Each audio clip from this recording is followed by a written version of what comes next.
Hello, everyone, and welcome to another episode of Pacers Sports Live, filmed on location in Mellow Mushroom in downtown Aiken, South Carolina.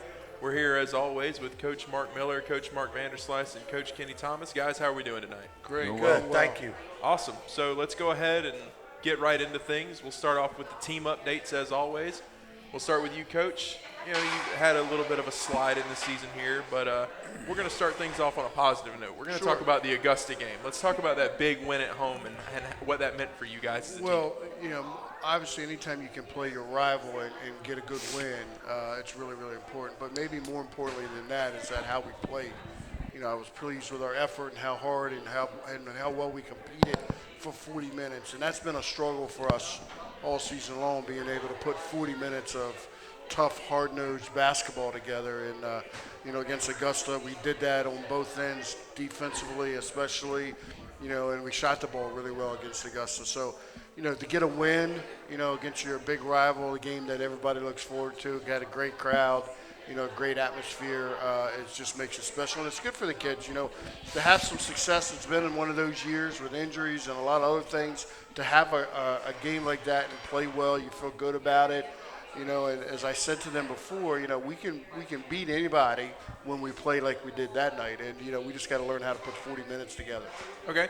And so what do you have to do and what do you have to get the team to do in order to put a performance like that out on the floor every night going forward? Well, we don't have the type of team where we have one person that's going to lead us every single night. We got to do it as a group. The 10 that we dress every night, they got to come in every night and do it as a group. And, everybody doing their job. We've talked about playing hard, competing hard, and everybody doing their job. And when we do that, then we can play with anybody. And we got to be able to do it for 40 minutes. We've done it for 30, we've done it for 20, we've done it for 35, and the nights that were really good, we do it for 40, and we've got everybody contributing. So that's what our goal is, night in and night out, and that's what we keep doing to the end of the year. All right. And so tell us about some of your concerns going forward. What's the biggest concern for you as the season winds down? Well, we just got to make sure that we're getting better every day. And the only way you get better every day is that you work hard. And if we can do those things, then we're going to get better. And with where we are with our team and what we're going through, we just got to work hard and get better. And, that's my goal every day is that we get better and that we're working hard. And, that's what I try to tell our team. We do it a lot of different ways when you got 8, 9, 10 practicing some days. But, we just got to work hard, get better every day, and let that take care of itself. All right. Thank you so much, Thank Coach. you. So, Coach Mark Vanderslice, a similar situation for you. Been on a little bit of a slide since the last episode, but every game has been a close one, especially the last 3, losing by 2, then by 4, and then by 1. What do you guys have to do to get things back on track the way you were playing earlier on in the season? We have to create our own momentum, and momentum can be your best friend. It can be your worst enemy. For us, the only way to break that is to play with confidence, get regrouped, to center back up, and come back together as a team. I mean, this is, to be honest with you, in all my years of coaching, is probably the toughest stretch as a head coach that I've ever encountered. The 3 games that we played on the road could have easily been a cap to having a 9-0 road game record.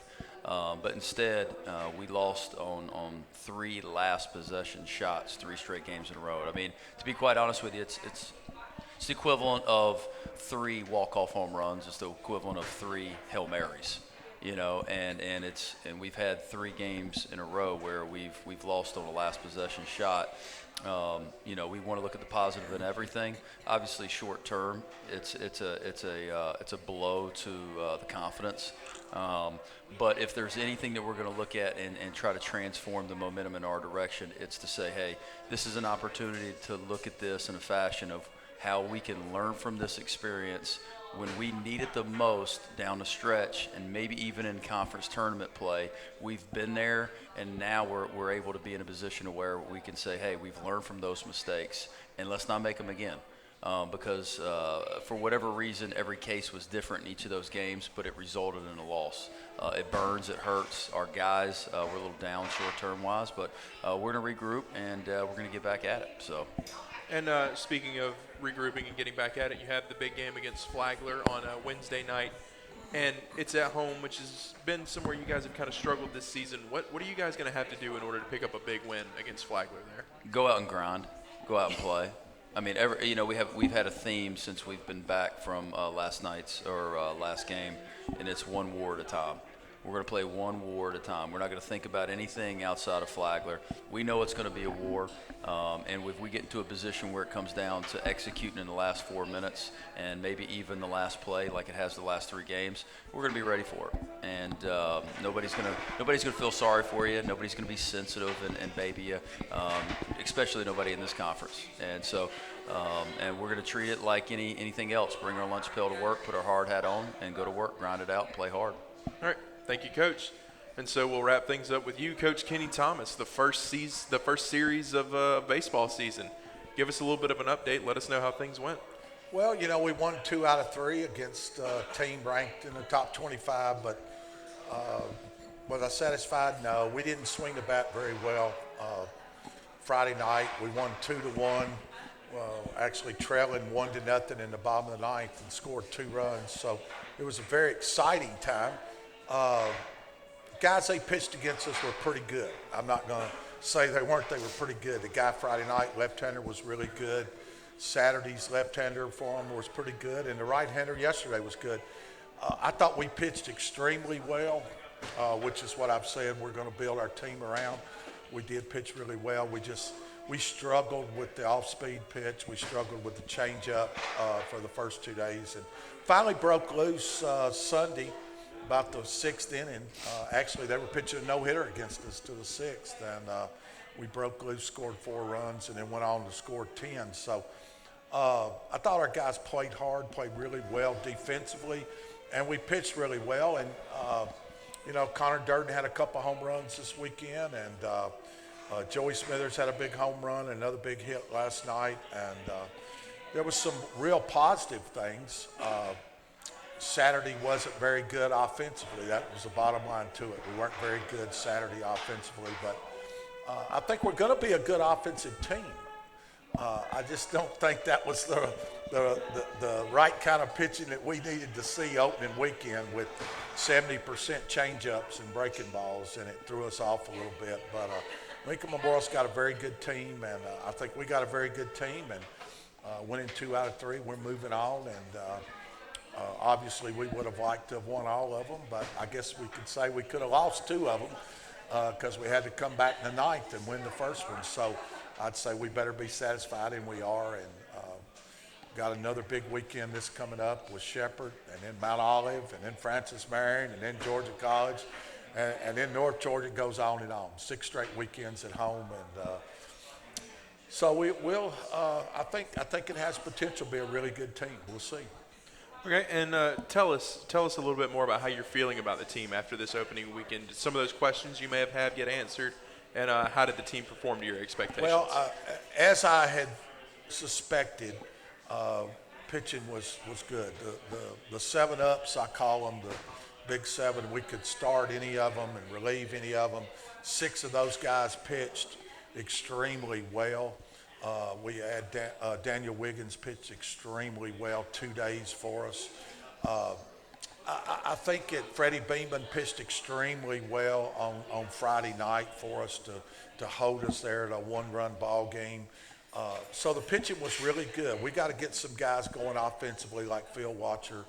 Jose's Bonilla still, moving along, missed all the fall, so he's coming along daily, and we learned a little bit about position-wise, but mostly we learned that our pitching has capability of being what we thought it could be.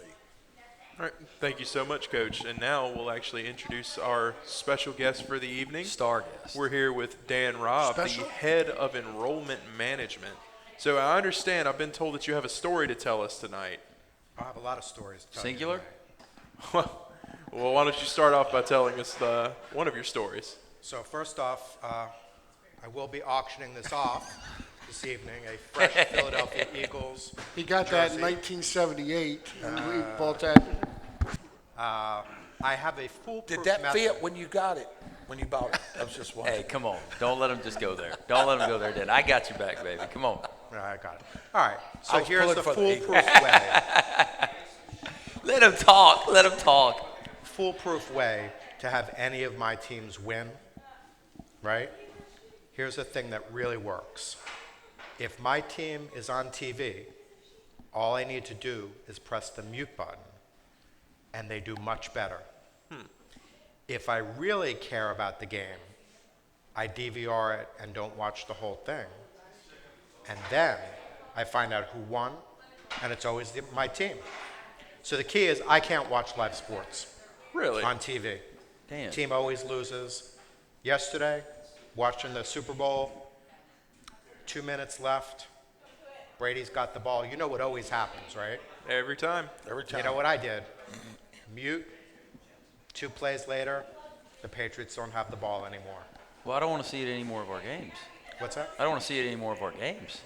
No wonder. That or I you're sit gonna and be on explains mute. it One- now. You're going to be on mute, one or the other. I don't know. Maybe put a headset on. That sounds like Cousin Virgil. Do you know him?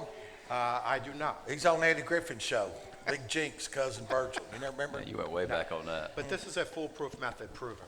I got the national championship this year. I got the Super Bowl, and I got pretty much the only team it doesn't work for is the New York Giants. Well, Really? nothing really seems Nothing to work for works. them. Great Super Bowl commercial. Other than It was the great, the commercial, I was best gonna one, say, I the would commercial say. won all the awards. I don't know if you saw the headline of the New York Post today. I did. It said Giants beat Brady again, and they have Eli Manning holding up Odell Beckham Jr. over his head. It's got the little asterisk at the bottom. It says in So that's commercial. only on TV, though. Only TV games. Oh, I got okay. I got no power over live games that I'm Okay. at. Okay. Makes me feel much better. But maybe you should help me, get on the bench and coach a little bit. Well, no, we lost an overtime Well, that game. But we've heard those stories when you're on the baseball bench. So we know all about you coaching. I believe the baseball team won 40 games last year. I know. That's what I'm saying. That's all. I And think we it was do all you. believe what goes on in the dugout stays in the dugout. I don't know if you know. He's just a shill. I'm kind of the brains I behind knew the that. operation. I heard that. I heard that. That is the rumor currently. I heard that. That's good. We need some brains. Oh, so why don't you tell us about how you ended up at USC Aiken? So that's an interesting story. Truth be told, I actually was in Philadelphia for the year before I came here. So this is legit off the Macy's clearance rack, right on Walnut Street, right where the people were climbing the pole, right, and broke the windows at Macy's last night. This is from it, and no, I didn't do it to get the jacket. I actually have had a really fun and great career. I started in the State University of New York system, worked there for a few years, moved to UMass, then moved to George Mason University, and then to Community College of Philadelphia, and then came down here looking for warmer weather and warmer people, and found both, which was great. But I think the most amazing thing about being here is I would never get the opportunity to work as close with the coaching staff and the athletes on the campus. I've been on 5 or 6 other campuses, and by far this is a place that takes the term student athlete to heart. And working with these guys and the 7 other coaches and the 8 other sports we have is amazing. So it's kind of a circuitous route to get here, but really happy to be here. Absolutely. And so why don't you tell us a little bit about the relationship between admissions and athletics? Sure. So I would say the relationship is extraordinarily close. I don't think there's a day that goes by where I or a member of the staff does not talk to one of the coaches. We work very closely on recruitment efforts. We work very closely on scholarships when we can. And possibly more than that, we try to be present and supportive of our coaches and their athletes at as many games as possible. So I think our role is to support getting great student athletes for these guys and for the other coaches, and we love it.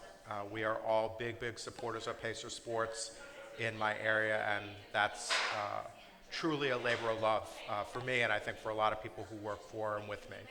Okay. And so why don't you tell us a little bit about how you feel personally about faculty and staff appreciation? I think that's another one of those things that makes USC Aiken special.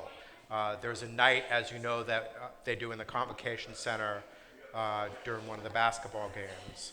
And it's amazing to see how many lives our faculty and staff touch by seeing how many athletes have chosen different faculty and staff members to be kind of their honoree for the night. And I think that says something special about this place.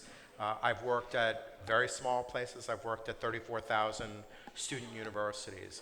And it's rare to see, I think, a faculty and a staff that care as much about their students who happen to be athletes as they do here. So when I see that kind of parade go out on halftime, that every athlete has chosen a different staff member who has somehow impacted their lives, I think it says a lot about USC Aiken. It says a lot about the faculty and staff, and I think it says a tremendous amount about the work that these guys do and the other coaches do with their players. In the end, I would lie if I said a stat, but most of our players in any sport and most players even in D1 are not going to be professional athletes, right? We all know that. What they are going to be is hopefully productive and economically and community successful people after graduation. So that, to me, that parade of people who is supporting our student athletes is really important, because likely these guys have influence, but our faculty and staff also have a tremendous amount of influence long-term over where these students end up in the communities. Okay. And so at this point, I'd like to open it up for you guys. Feel free to ask any questions for Dan that you may or may not have. Well, I'm just going to kind of piggyback off what Dan said. I've been in a lot of different places, big, small, everywhere in between, and I agree the relationship and the working relationship that the athletic department has with admissions, I'm not sure I've seen that other places, whether it's a stupid, simple question or maybe one that's very, very long. The fact that they jump in and are very eager to help us and help the student athlete, whether there's somebody that we're recruiting or somebody that's already here. They have a big influence on it, and they're very, very helpful, and they want to help. It's, so many times they're busy, we're busy, and we're all kind of doing our own thing, but when it comes down to crunch time, they're very willing to help. And I'm going to piggyback off Dan, and that hasn't always been the case everywhere I've been. So I know myself, I appreciate that a lot. Well, I mean, I guess I'll have a statement and a question as well, but exact same thoughts. I mean, for me, I've been at 4 or 5 different schools, and one of the things that I try to find out in year one is, where are our biggest challenges? What challenges are we as a program going to face? And so going throughout the course of the year, because I've always felt like it takes a good year to get an understanding of a program. And I quickly found out that the chemistry between the admissions and athletics is very, very strong. Coach said working relationship, I say chemistry. And there's a passion with you with sports. And so I love the work ethic. I love the attitude. I love the approach that you guys bring every day to work. But is there any specific, reason why sports is something that's big in your family? You just grew up around it. I mean, because you show a passion towards sports that goes beyond the admissions office. So I said I have a story for everything. I grew up in New York, as you could probably tell from the weak accent there. One of the things my father taught me very early was betting on sports. Uh-oh. The Ancient Order of Hibernians. I don't know if anyone's ever heard of them. But anyway, that's how I got interested. My father, from when I was a little kid, would take me to Shea Stadium to watch the Mets. We'd go all the time. My mother would sneak us into Madison Square Garden, and we would see the Knicks and the Rangers all the time. My brother's godfather was the vice president for security at Madison Square Garden. And my mother assumed that meant she could walk in at any point, at any time, and get us into any game. And she did. Yeah. So early on, I just was addicted to sports. And it's interesting because I have zero talent. I have absolutely no talent in sports. I was never big enough. I was never strong enough. I was never fast enough. But I knew more than most kids about sports. Had things been different, I thought you had to be talented to go into sports management. Had things been different, I think I probably would have ended up in some kind of administration in sports. But I've loved it my whole life. It took me my entire life for the New York Rangers to win a championship. In hockey, my Mets are pretty much long suffering. But you know what? Being a fan of the game is amazing. And when I go out to the field or to the court, I'm emotionally charged. I mean, you see me, I'm a wreck. I don't know how you all do it. I'm a wreck, but seeing young people being molded into amazing young men and women on the court and off, on the field and off, to me, that's what keeps me excited now. I've come from a completely professional junkie up in the Northeast. College sports are not really that big. To now, I love, when I go into the convocation center, I get a rush. It's almost like I'm playing. When I head over to the field, it's to me like I'm watching the best thing ever. And on days where my job is not my favorite thing in the world to do, all I need to do is go to one of your games, and I'm completely recharged. There's definitely a level of sincerity and genuine passion for the game. So I love what y'all do. I've told you numerous times. To see what goes on is beyond amazing to me, because you have the dual responsibility of winning on the field or on the court, but also helping these young men and young women become leaders among leaders. And that's not an easy job. To see that happen, and to see you bring in freshmen or transfers who sometimes I'm like, I don't know about that one. And then to see them graduate or see them be successful, I can see why you love what you do, because it truly is that you all are changing lives, and we want to help. And that's why I think I try to model for my staff being helpful to you all, because I don't think it's about winning only, although I think personally that's the most important thing. But I think developing these young men and young women is something I'm so jealous that you guys do. It's amazing. Last May, when we went to the NCAA tournament, I called Dan and said, hey, why don't you get on that bus and go with us? And I'll have to say, I enjoyed that a whole lot. Having you go with us was very special. It took some pressure off. We got to laugh a little bit. We'd go out to dinner at night, and as you know, I was having a tough time anyhow from the loss of my dad, my mother right before that, and so I was kind of having a tough time. And we had a blast though, and that was pretty special for you to get on that bus. And I never will forget. The players load the bus before. I'm always the last one. I guess I make that a habit so we don't leave anybody behind. I'm always the last one to get on the bus. And when I walked on that bus, and I looked over on the other side of the aisle, and I saw Dan. I saw you sitting there, and you had your backpack, and you was grinning from ear to ear. And I remember what you said when we pulled out on the interstate. You said, I hope I don't get fired over it. And I said, well, I hope you don't either. But, that was very special. And to go out and eat at night, we practice night and then the game nights, and we'd go out and eat. And you made me laugh a little bit and took the pressure off, and we started. What was it you told that lady at the steakhouse over there, and I laughed so much? I don't remember what it was. My wife probably remembers. You said something to that lady as she walked by the waitress, and I fell out of my chair. I don't remember what it was, but it was funny. It was pretty funny. Well, Kenny, I've been trying to move up the totem pole. I asked Dan, I said, who's your favorite coach? He said, you're my favorite men's basketball coach. It is. Yeah, oh yeah. I said, okay, well, at least I got that one category. I know there's a baseball coach that's got a little bit above me on the totem pole, but I'm still fighting to get up there, Coach Kenny.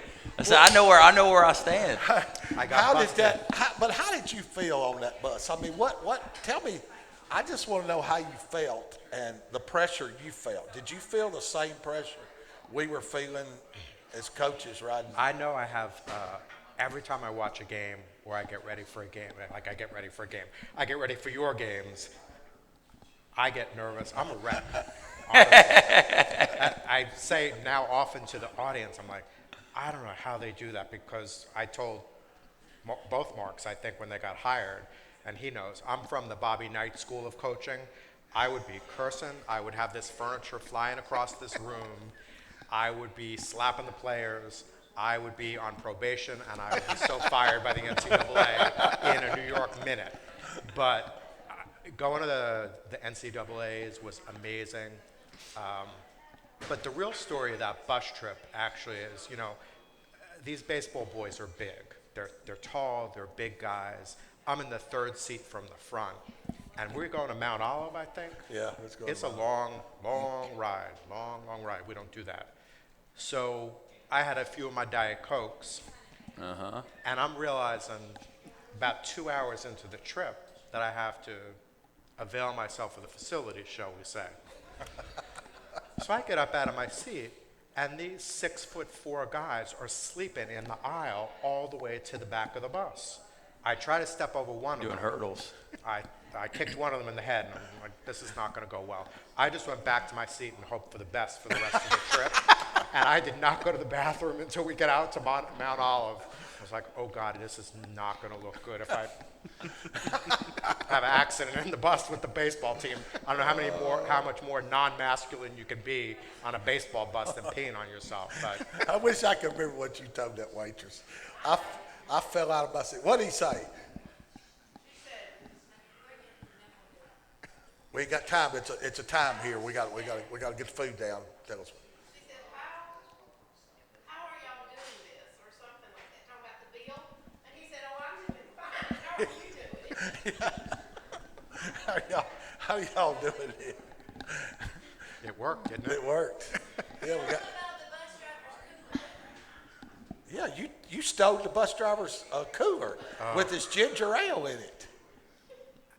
Listen, in New York, you take what's not nailed down. You took the bus driver's cooler. I just kept unloading stuff. I didn't know it was his. He shouldn't have drove away if it was his. Bus driver had a cooler So we have a full of new ginger cooler ale. for the baseball That's the team. best line of the show right there, man. That's the best line right there. That's good. But I was nervous. I was very nervous. It was And, fun though, wasn't it? it's funny, a lot of people say, it's hard to watch baseball. Not when you love the guys that are playing. And I feel the same way about, watching the women's basketball team, the men's basketball team, and any games I could get to. The great thing about Aiken, back to your question, I think, earlier, is I feel like I have a connection to the people who play for you.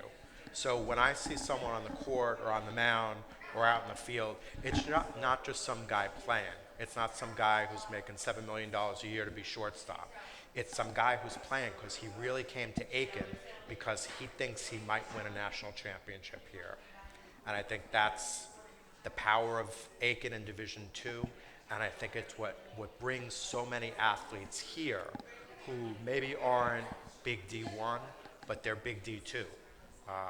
And I remember my first year here, my first year at George Mason, we went to the Final Four in D1.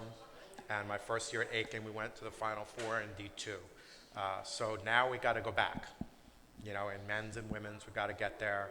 And I feel very confident in our program because these guys recruit solid people, not just talented athletes. I think it's easy to recruit talented athletes. There's a bunch of them out there. The challenge is recruiting athletes that are not only talented on the field or on the court, but are solid, upstanding, respectful, good, honest people who can do well in the classroom.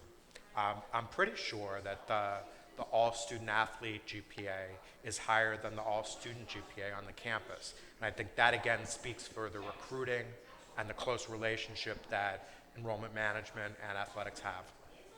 All right. Thank you so much, Dan. It's been a pleasure talking to you. Hope you'll stick around. We've got some exciting conversation, but we're going to take a brief break right now, and we'll be back in about 30 seconds. How did men's and women's basketball fare last week? How did baseball, softball, men's and women's tennis do in their season opening week? We've got the answers for you right here on Pacer Minute. Last week, the men's basketball team dropped a pair of contests on the road. USC Aiken lost a 4-point overtime decision at Francis Marion before falling by 1 at North Georgia. The team returns home tonight against Flagler. The Pacers host Georgia Southwestern Saturday and Columbus State on Monday. The women's basketball team lost to the Patriots and nationally ranked Nighthawks on Saturday. Kyrie Chandler scored a game-high of 24 points against UNG. The Pacers look to stop a 3-game losing streak at home tonight against the Saints. USC Aiken hosts the Hurricanes and the Cougars on Saturday and Monday. USC Aiken's men's tennis team bounced back from an opening day loss to knock off Belmont Abbey 9-0. Antonio Sabagero went 2-0 on the day, while Valentine LaRoque won an exciting match with a tiebreaker. The Pacers returned to action on Friday at Coker before hosting Wingate on Saturday. The USC Aiken women's tennis team picked up a 9-0 win at Belmont Abbey on Saturday for the first win. Olivera Veskovich went 2-0 on the day, while Alish Neves only lost 2 games en route to going 2-0 in the sweep. The Pacers returned to action Friday at Coker before hosting the Bulldogs on Saturday. The baseball team used a walk-off hit by Jose Bonilla Friday evening to defeat Lincoln Memorial in the season opening game. Connor Durden and Joey Smithers each hit homers in the series finale and the 10-5 win. Daniel Wiggins picked up a pair of wins over the weekend. The Pacers returned to action this weekend for a 3-game homestand against Shepherd starting Friday night. The softball team opened the season 2-0 last week, picking up a sweep over Converse. Lindy Dorgan tossed a complete game shutout in the opener, while Caroline Cockrell earned her first career win in the nightcap. Hannah Price went 6 for 6 with 5 RBIs, including 4 on a grand slam in the 16-4 win. The Pacers return to action tomorrow at home against Florida Southern before hitting the road on Saturday at Limestone. That's it for this week's Pacer Minute. Be sure to like and share the video. Tune in next Wednesday for the next Pacer Minute.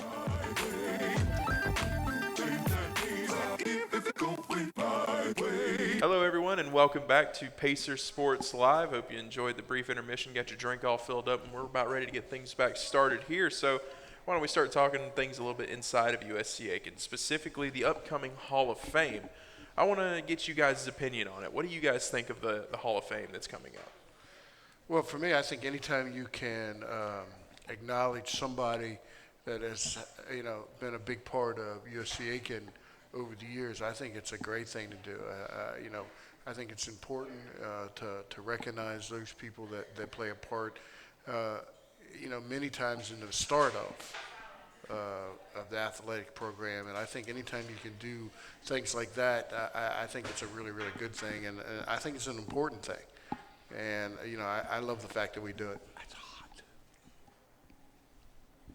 Yeah, I mean, I couldn't have said it better myself. I mean, when you recognize the people that have built the tradition of the past, and laying the groundwork for people that want to get to that point, I think everybody would be honored and blessed to be in a position to be in the Hall of Fame. I mean, and the ones that have been there have represented the institution at the highest level, and so it's a tip your cap moment from everybody involved in the program, and it's something that needs to continue. Coach Thomas, how about you? How do you feel about Well, the Hall of Fame? I vaguely remember when it first kind of got started I guess we had a Hall of Fame when I got here, but we didn't have a place, or maybe, I don't even know if we had a Hall of Fame then. I know Roberto Hernandez was one of the first ones we put in there, and obviously very deserving, maybe the most successful athlete we've ever had here as far as financially anyhow, and how far he went in his sport. But it's been kind of amazing for me to watch it over the years and kind of critique in my own mind on who's getting in and who's not getting in. And obviously I'm one of those that feel like I have several former players here that deserve to be in the Hall of Fame at this point. I mean, I got some Player of the Years and some top draft picks, and so it's kind of fun for me to critique it. I don't get to vote, so it doesn't matter what I think.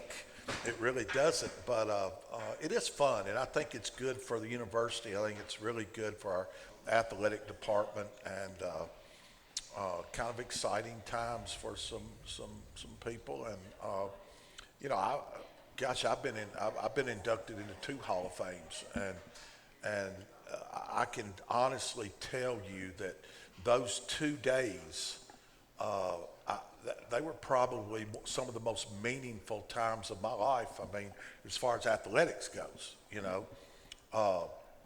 both of them. So it's very exciting times, and those people that are being inducted are going to go through a little feeling of accomplishment that they've never had before, I can assure you.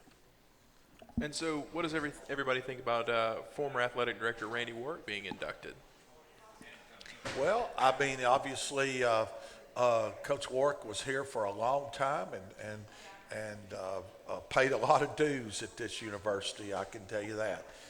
He went through a lot and paid a lot of dues here, and you know, it's very rewarding for him. And you know, sometimes we all in this profession think we work so hard for very little rewards, but things like that make it a whole lot better. And I know he's really excited about it. I know that. So as he should be, and well deserving. Excellent. Yeah, longevity and productivity, two of the most primary keys to being put in a position that Randy's been in to reach the Hall of Fame. And I had a short time with him. It was a good time, and I can see why he's there. He helped the school in a lot of transitional stages, especially 91 when we went to the Beach Belt.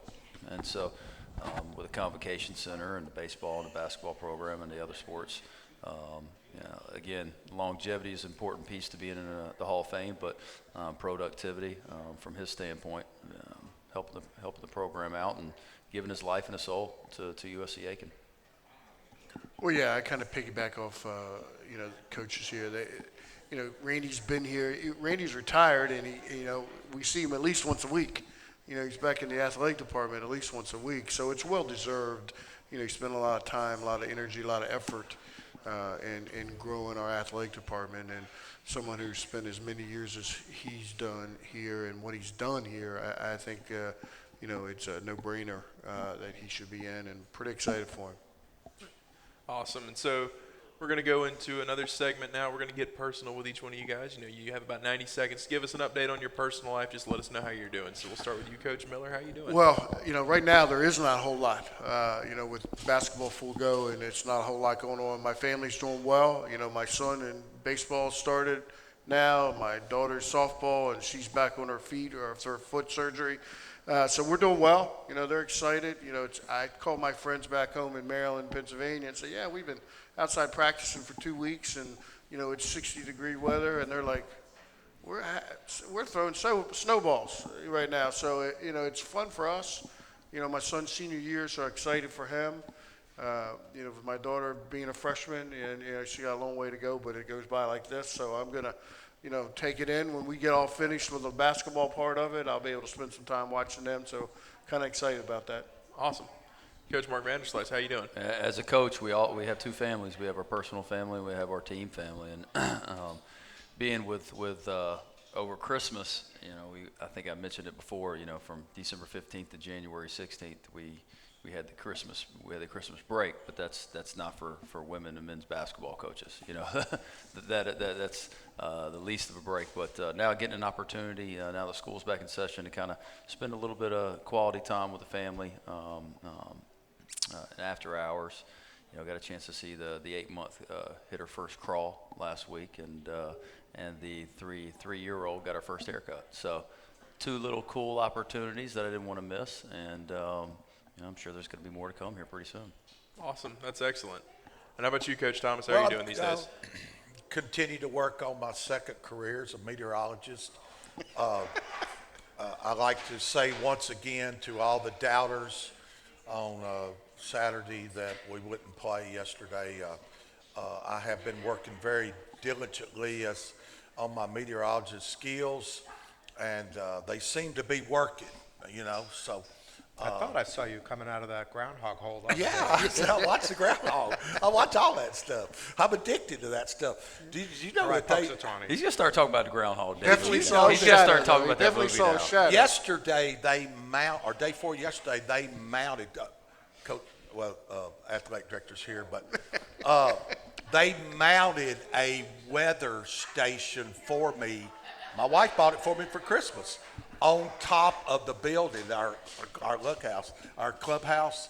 I got it up there, and I got this little iPad in my office, tells me right up to date what the temperature is, wind, what it's inside my office, where, you know, I got everything, humidity, everything. So we'll just call you at like 2 I'm a.m. 2 a.m. to let us Did you know? learn that at the Friday? What table is that? you sit at? What's that called again? The Liars. The Liars table? The Liars table down there at that Coach where you T's learned on that? Friday. Yeah. But anyhow, but besides that, obviously, right in the middle of season getting started, and sleepless nights, long days, and that's what you do this time of year. Yeah. Friday night, I went to bed at 12:30, got up at 4, and was ready to play at 2, and that's just the way it goes. And but very exciting times. And again, if you need to know any weather, just let me know, and I'll be glad to help you out on that. So. I'll tell you what. I got the whole thing on top. You got to come see it. It's on top of the building over there. It's a new Hey, that little thing spins New around. major? It's Is that going nice. to be a new major for us? Meteorologist taught by Coach Thomas? Yeah, Yeah, I knew you got that scheduled. we're getting that approved by. And you look here, if you watch it long enough, go round and round and round, you'll get off in there. All I right. know. So we'll That's why go you're ahead sitting and at that so we'll go ahead and move on to That's the an outside of off-topic USC conversation right there. segment now. So let's talk about the Super Bowl, guys. Who won? Who won the Super Bowl? I Do can't we know? remember. It was I know Mark and I picked the winners. predicted Yeah. the Mark and I picked the winner. Cody, I don't run know. the tape back, please. I'm going to go back to the movie. What was that movie where the guy came out of the bar as a bartender and become the Philadelphia Eagles?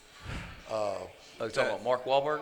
Yes, we're on a movie that was kick, who was man. in it. You- What's the What name was of the it? name of that movie? Invincible. There you Yeah, go. that's There from you the go. So audience. I'm going with the Invincible. Who predicted Invincible? Y'all remember that movie? I do. And I said because of that movie, who was going to win? You said Philadelphia would win. Who did these young men? Young man. Hey, you're Hey, moving I up, man. appreciate You're moving that. up in the world. It's been a long time since I've been called Jimmy a young the man. Greek down here. That's just call me Jimmy the Greek. Yeah, right I picked over here. Brady. I'm not afraid to admit it. What'd you think about it? What did I think about it? I thought it once again baffles me how Tom Brady is possibly the most unathletic human being on the face of the earth and is still the greatest quarterback of all time. He can't even catch a pass that's 2 feet in front of him. His hands were there. He had the ball. It hit him, and he just moved his hands. That doesn't make any sense to me. He's slow. He can't catch. He doesn't really have that much arm strength, but he's still so good, and it baffles me. I just don't understand how he's as good as he is. Because it's all This between is his what sports ears. is about, though, Yeah, right? so- If it weren't for Drew Bledsoe getting hurt, Tom Brady would be on here with splinters on his butt still to this day. So it's amazing. And just to pick on your trash Tom Brady talk, I believe he's now the losingest Super Bowl quarterback ever. You got to get there. You gotta get there Well, that don't many be hating times. on Brady. Exactly. Like, A fact is a fact. Is that correct? I don't make this stuff up. It's That's like fair. Who's the see, greatest you got to quarterback of all remember, time? he's from New York. That's why. the greatest quarterback of Phil all Sims. time. Come on. Well, Phil Sims. I Come on, think Bart next. Starr. Who? Bart Starr. Oh, yeah, Bart Starr. Bart As a- Starr. 2, 3? They don't even know who he is. As a I've Packers- heard of No, him. I couldn't tell you what team he played for. How I'm many- not how gonna- I'm a Packers guy, and I love Bart Starr, but How many championships I don't has think he I would won? take Starr over Johnny Tom Brady. Unitas. How many championships has he won, Bart Starr? I tell you who Two. it was. Two? Well, Let's he had see 2 who knows Super it. Bowls. Bill Wade. No, I can't help you on that one. Yeah, that Chicago Bears, Bill Wade. I Wore the remember, high I top remember Jim shoes. McMahon with the dance. That's- 86. Oh, Jim McNabb was fabulous. I was there today, that Green Bay Packers guy. Me and my wife were sitting in the stadium that day in Green Bay. No, in Chicago. It was in Chicago. And they said it was 30 degrees. That must have forgot that little sign in front of it, 30 below. They forgot to ask you the weather. When they remember they picked him up after the play, that Green Bay guy did, and slammed him on the ground. Jim McMahon, that was his name, wasn't it, McMahon? Slammed him on the ground, separated his shoulder, and when they kicked the Green Bay guy out of the game, literally they were throwing cups of beers from 50 rows back at him at Soldier Field. It was crazy. You it was experienced crazy. it, huh? Well, Yeah, the I cool was thing there. about the Super Bowl for me is my friends in Philadelphia are thrilled to death. You know, that they've been, some of them been there their whole life and have never seen it, but they are thrilled that they have an eye. So for my friends back in Philly, I'm excited for them That's not who I picked. You're right. I picked Bill Belichick and Tom Brady, and it's hard for me. But I'm glad that the Eagles won for those folks who have been back there, and for my friends in Philly. I know there'll be many days to come that they'll enjoy that victory. And now I have a question that I'm curious to see you guys answer. I think everybody pretty much expects Nick Foles to be on a different team at the start of the next season. Where do you guys think he ends up? Wow. Well, he's a smart enough guy that he's not going to go to Cleveland. Better go to Cleveland. Well, He's not gonna go to he's not a, Cleveland. he's gonna not go a to free the agent, I Chiefs. don't believe. He's going to go back to the Chiefs to the Chiefs. for Andy Reid. We talked earlier, though, this is his time. Right. He will never be more valuable than he is right now. That's right. So if I'm him, Carson Wentz is going to come back next year. If I'm Nick Foles, I'm trying to get the team to get me to the best possible He's gonna team. get- Now, is he a free not being agent? Cleveland. Yes, he signed a 1-year deal with the Eagles. Okay, well, I thought he had been signed to a longer deal. Well, in that case, yeah, I would assume either the Chiefs, possibly the Jaguars as And well. the only remember you heard yesterday in the Super Bowl, the only reason why he didn't retire is because of Andy Reid. Where's Andy Reid at? That's true. He's in Kansas City. Makes some sense. But the NFL, none of it makes any sense to me. What do you think about the Giselle comments? I'm going to switch gears a little bit. I didn't see those. You hadn't heard about that? No, what happened there?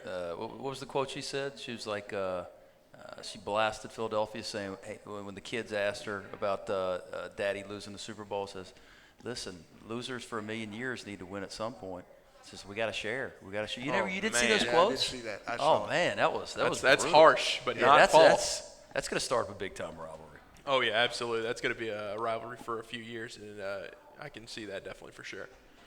When's the last time you thought, though, someone would win the Super Bowl on Sunday and you'd be talking about where he's playing next year on Monday? Yeah, exactly. And that's really unusual. That's But probably Very factually true. unusual. Very unusual. And it's almost unfortunate for the Eagles. Their Super probably- Bowl hero is more than likely gone now. Yeah.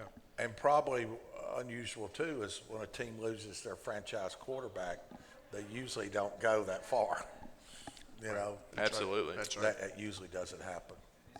And so now we'll move on, and we actually have some questions from the audience this week. Oh, good. And I believe that all of them are for you, Dan Robb. All right. In the hot seat.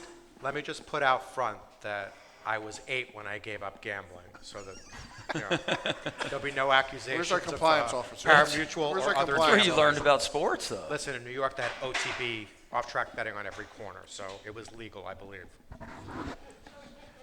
So we've got one here that says, Dan Robb, you tweeted at the end of January that all athletes impact the university in and out of the classroom, and for every retweet you got, you would donate $2 to the baseball team. What can we do to spread that kind of love to all the rest of the athletes? First of all, stop wringing your hands there.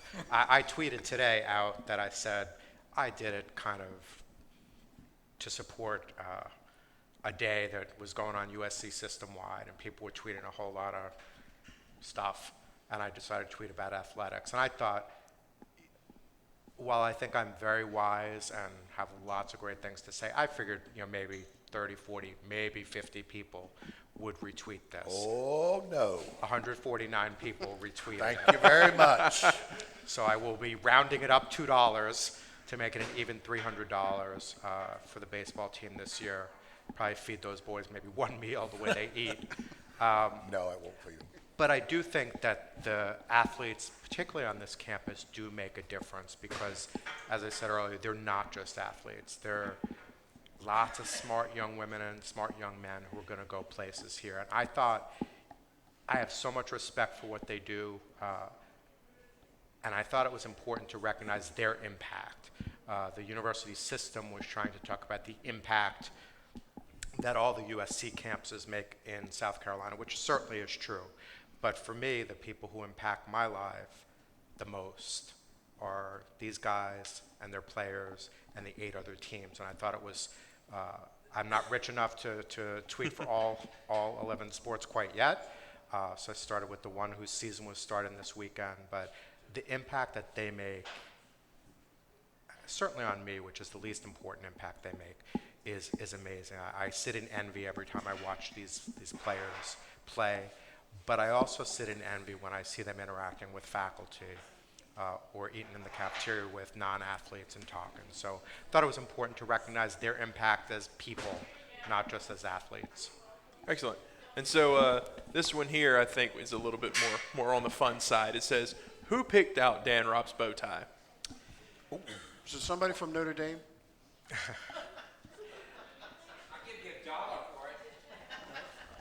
Sold. This is nailed down, so it will not be ripped off. Any New Yorkers in the audience. I assume that's because people are jealous, and I understand that completely. It is rough being a fashion plate in the South. I was trying to do as much Eagles colors as I could today. So I understand. Did the green, did the jacket, did the bow tie. I know this is shocking, but I actually do dress myself in the mornings. So I am solely responsible for picking out this bow tie myself. Good answer. And proud of Good it. answer. Excellent.